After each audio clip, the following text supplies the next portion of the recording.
Sənin uşaqla problemin niyə var ki? Niyə öz uşağın olmur? Birinci ailəliyimdən oldu hamısı. Və çox zülmlər yaşamışam, çox dəhşətlər Nə baş yaşamışam. vermişdi orada? Bu mövzuları heç vaxt danışmamışam, istəmirəm. Yəni bu gün Nigar Şabanov olaraq bu ad, bu san, bu xanımlığın qarşısında o şeyləri danışıb kimsə mənə yazığın gəlməyini istəmirəm. Həkim nə deyib? Yaxşı. Ola bilər evlad bundan sonra. İstəmirəm.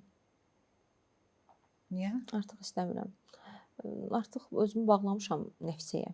Bəlkə də bir gün elə bir qismət gələr ki, mən ona görərəm ki, ona şərait var. Həm özüm üçün yaşayacağam, həm də evladım üçün yaşayacağam. Amma bugün məsələn istəmirəm. Bugün sən deyəsən ailə də çox istəmirsən artıq. İstəyirəm. İstəyirsən, hə? Amma huzur istəyirəm.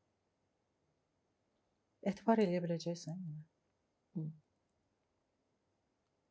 Daima o qorxunun içində ola bilərəm, yəni. Hər an